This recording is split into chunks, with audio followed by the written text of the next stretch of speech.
नमस्कार दोस्तों।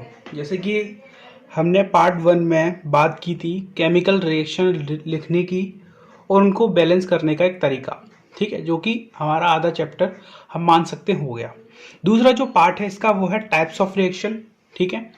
तो पहले वाले पार्ट में आपने केमिकल रिएक्शन लिखना सीखा था और उसको बैलेंस करना सीखा था, और मैंने शायद आपको एक एग्जाम्पल दिया था जो कि एनसीईआरटी का ही था, जो मैंने बोला था कि आप इसे बैलेंस करिए। तो पहले हम इसे बैलेंस करते हैं। तो बैलेंस करने का एक तरीका मैंने आपको बताया था, एक तो टेबल बना के, ये आपको जल्दी जल्दी करना है।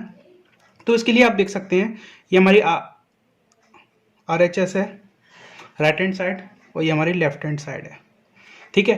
तो RH साइड में हम क्या करेंगे, हमारे कार्बन 6 हैं, हाइड्रोजन 12 हैं, ऑक्सीजन 6 है और ये 2 है, ठीक है। तो यहाँ पे सबसे ज़्यादा आपको क्या दिख रहा है, यहाँ पे कौन कौन से एलिमेंट है, एक कार्बन है, एक हाइड्रोजन है और एक ऑक्सीजन है, ठीक है।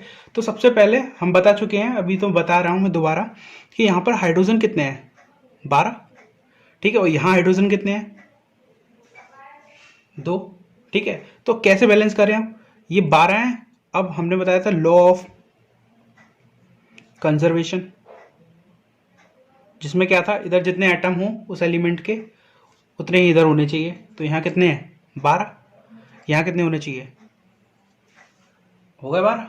याद रखना, डब्बे के बाहर आती है इंटू होने के लिए, ठीक है। और ये 2 हो गए, 2 × 6 कितने हो गए, 12। तो 12 12 बराबर हो गए यहाँ पे। अब बात किसकी करेंगे, यहाँ पे सेकंड हाईएस्ट कौन सा है, कार्बन 6 है, ऑक्सीजन कितना है, 6 और 2 8, दोनों गिनेंगे, 6 और 2 8, यहाँ कितने हैं, 6, ये तो इंटू हो जाएगा ना, 6 और ये कितने 2, तो 8 हो गए, ये भी बराबर हो गए। अब यहाँ पे कितने हैं, कार्बन कितने हैं, 6, और यहाँ कितने कार्बन, बताइए, कार्बन कितने हैं यहाँ पे, यहाँ 6 है और यहाँ पे कितना है, 1 है, 6 लगा देंगे तो ये कितना हो जाएगा, 6 हो जाएगा, और ये भी 6 हो जाएंगे। पर यहाँ पर एक गड़बड़ी हो गई हमसे, क्या कहते हैं, ऑक्सीजन गिनिए यहाँ पे कितने हो जाएंगे, 12 और 6 कितने हो गए, 12 6 18, ठीक है। और यहाँ कितने हैं, 6 और 2 8, ठीक है। 18 कैसे करें, 6 लगा दें, क्या हमारी बैलेंस हो गई इक्वेशन। यही हमारी क्या है, केमिकल इक्वेशन, ठीक है। और ये जो बना है इसको बोलते हैं ग्लूकोज, ठीक है, जो कि आगे अभी हम पढ़ेंगे इसके बारे में, ठीक है। तो और ये हमारे क्या है, नोटेशन, ठीक है। ये हमारा एक्वस फॉर्म में है, ये लिक्विड फॉर्म में है, ठीक है, ये एक्वस फॉर्म में है और ये एक्वस फॉर्म में है, ठीक है।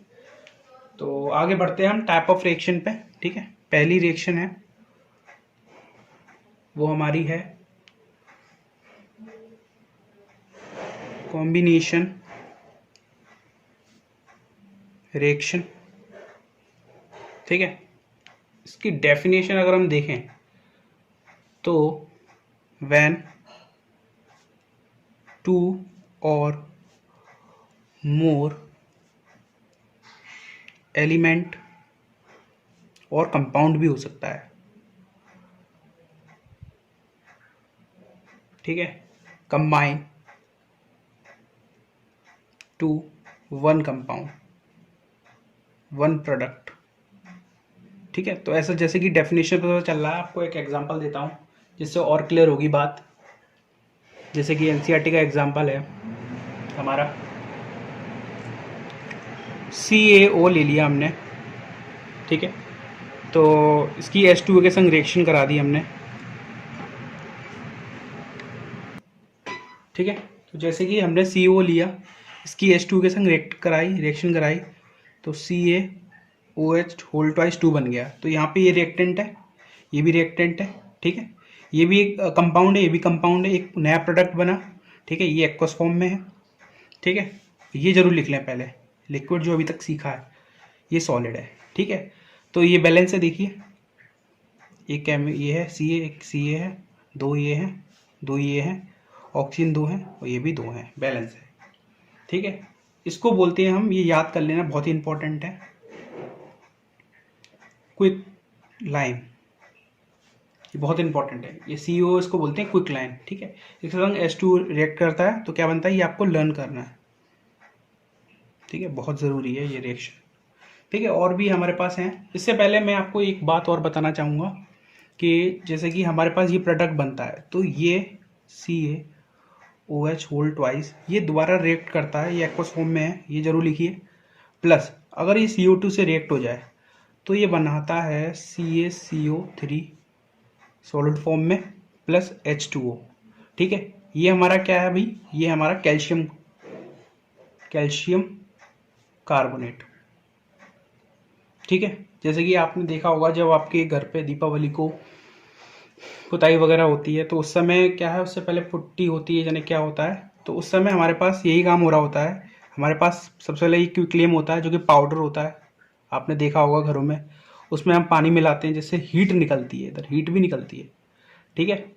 तो हीट भी निकलती है, ठीक है, हीट निकलती है, गर्म हो जाता है वो, देखना आप करके, एक्सपेरिमेंट करके देखना। और उसको अगर हम कार्बन डाइऑक्साइड से दोबारा रिएक्ट कराते हैं तो ये हो जाता है, और कार्बन डाइऑक्साइड के बाद ये पेंट के रूप में होता है दीवालों पे, और इसी से साइनेस आती है, ठीक है। क्या आता है इससे, साइनेस आती है दीवालों पे, साइनेस फिनिश होता है इससे, ठीक है। ये बहुत इंपॉर्टेंट है, ये आप देख सकते हैं NCERT के एक ब्लॉग बना दिया है, उसमें दिया गया है। अभी मैं आपको एक चीज़ और बताना चाहता हूँ इसी में, जो कि है हमारा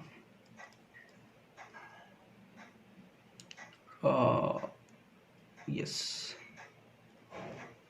एक्सोथर्मिक प्रोसेस। ये क्या होता है, देखिए ध्यान से सुनिए। कॉम्बिनेशन रिएक्शन में जब भी कोई रिएक्शन हो, जैसे ये हो रही है CaOH2O CaOH2 और उसके साथ हीट और निकले, तो उन रिएक्शनों को हम बोलते हैं combination reaction and exothermic reaction, ठीक है। एक्सो मतलब एग्जिस्ट करना, तो एग्जिस्ट क्या होगी भाई, हीट होगी, समझ गए। ये होती है हमारी कॉम्बिनेशन रिएक्शन। और भी हमारे पास एग्जांपल है, जैसे बर्निंग ऑफ कोल, कार्बन ले लिया सॉलिड फॉर्म में, ये भाई बैलेंस जरूर करिए, ऑक्सीजन ले लिया गैस फॉर्म में, CO2 बन गई गैस फॉर्म में, ठीक है। जैसे कि वाटर देख लीजिए, H2 ले लिया, O2 ले लिया, ये भी गैस फॉर्म में है, ये भी गैस फॉर्म में है, 2 टाइम्स बन गया H2O, ये लिक्विड फॉर्म में है। ये 2 टाइम्स मैंने बैलेंस करने के लिए किया है, यहाँ 2 और लग जाएगा, देखिए बैलेंस है 4 4 2 2, ठीक है। इसका मतलब समझते हैं कैसे होता है, 2 का इंटू H2O में कैसे होता है, 2 का इंटू पहले इससे होगा तो हाइड्रोजन कितने हो जाएंगे 8, और 2 का इंटू फिर इससे होगा तो ऑक्सीजन कितने हो जाएंगे 2। बात समझ में आ रही है, ठीक है। तो हम आगे बढ़ते हैं।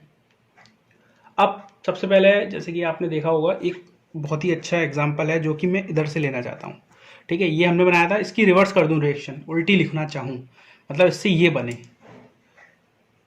6H12O6, ठीक है, एक्वस फॉर्म में, प्लस 6 टाइम ऑफ O2। ये आपको लर्न करनी पड़ेगी कैसे भी करके, ठीक है। ये ग्लूकोज है, अभी आपको बताता हूँ, मैं थोड़ा समझा सकता हूँ जिससे आपको याद करने में ईजी हो। 6 टाइम ऑफ CO2, इसका उल्टा लिख दिया मैंने, बहुत ही इंपॉर्टेंट रिएक्शन है, ये आ सकती है आपके पास बोर्ड में, आ सकती है लिखने के लिए। देखिए क्या होता है, जैसे कि हम कुछ भी खाते हैं डेली लाइफ में, चावल खाते हैं, ठीक है, और जो भी खाते हैं, वेजिटेबल्स खाते हैं, ठीक है, जो भी खाते हैं तो उनमें होता है कार्बोहाइड्रेट, ये होता है, मतलब कार्बन और हाइड्रोजन और ऑक्सीजन का कॉम्बिनेशन होता है, ठीक है। तो इसी को बोलते हैं हम ग्लूकोज, उसमें होता है ग्लूकोज, ये ग्लूकोज, ठीक है। जब ये हम सांस लेते हैं तो ऑक्सीजन के संग रिएक्ट करके ये हमारे लिए कार्बन डाइऑक्साइड बनाता है, जो कि हम निकाल देते हैं, वाटर बनाता है अंदर, और हीट जो कि एनर्जी है, जिससे हम जिंदा रह पाते हैं, हम इसी की वजह से रह पाते हैं। समझ में आ रहा है, अब आपको याद करने में इजी हो गई होगी। कार्बन डाइऑक्साइड निकाल देते हैं, पेड़ कन्वर्ट कर देते हैं इसको, ठीक है। तो ये ग्लूकोज है, पर ये कॉम्बिनेशन रिएक्शन का एक एग्जाम्पल है, कॉम्बिनेशन रिएक्शन का एक एग्जाम्पल है कि नहीं है। देखो दो कंपाउंड है, एक कंपाउंड बना रहे हैं या मैनी कंपाउंड बना रहे हैं, ठीक है। आपको समझने आ गई होगी रिएक्शन, ठीक है। अब हम ज़्यादा समय बर्बाद ना करते हुए अपनी दूसरी रिएक्शन जो कि है उसके ऊपर बढ़ते हैं आगे, ठीक है। देखिए भाई, दूसरी रिएक्शन जिसका नाम है डीकम्पोजिशन रिएक्शन, ठीक है, डीकम्पोजिशन रिएक्शन। इसमें क्या होता है, वन कंपाउंड सेपरेट, साफ साफ आ रहा है, सेपरेट्स मैनी कंपाउंड्स एलिमेंट, ठीक है। तो जैसे एग्जांपल से समझने आ जाएगा, ज़्यादा बोलने की ज़रूरत नहीं है। जैसे इस चैप्टर में खेल सिर्फ रिएक्शनों का है, ये आपको याद करनी पड़ेंगी समझ समझ के। ये सॉलिड है, ठीक है, ये अब बैलेंस बाद में करेंगे, ठीक है। अब ये क्या होता है, ये एक पूरा कंपाउंड है, मान लो कॉम्बिनेशन से बनी, तो इसका आप डीकम्पोजिशन कर रहे हैं। डीकम्पोजिशन के लिए यहाँ हीट देनी पड़ती है, किसी चीज़ को उबालना पड़ेगा तुम्हें, ठीक है। तो बन जाएगा Fe2O3, ठीक है, ये सॉलिड फॉर्म में बनेगा, प्लस SO2 गैस फॉर्म में मिलेगी, और SO2 ये भी गैस फॉर्म में मिलेगी, ठीक है। तो यहाँ 2 लगा दें, बैलेंस हो गई। देखिए बैलेंस तो भैया हर चीज़ को करना है, ठीक है ना। और अगर रिएक्शन देखें तो जैसे कि ये अभी हमने बनाया था CaCO3, कैसे बना था ये, CO की रिएक्शन CO2 से कराई थी, H2O से, फिर इसका CO2 से कराई थी, तब बना था CaCO3। अब ये सॉलिड फॉर्म में है, हीट दे दी, दिख रहा है ना सभी को, हीट दे दी, तो CaO बन गया सॉलिड फॉर्म में। इसको क्या बोलते हैं, ये बार बार लिखिए, क्विकलाइन, प्लस CO2 बन गया, ठीक है। ये सारे एग्जाम्पल NCERT के हैं, और आप देख सकते हैं, और इसे पढ़ने के बाद NCERT ज़रूर पढ़ लें, तभी फ़ायदा है, ठीक है। और भी रिएक्शन है, जैसे हमारे AgCl है, ये सॉलिड फॉर्म में है, ठीक है। सनलाइट ले लेंगे हम,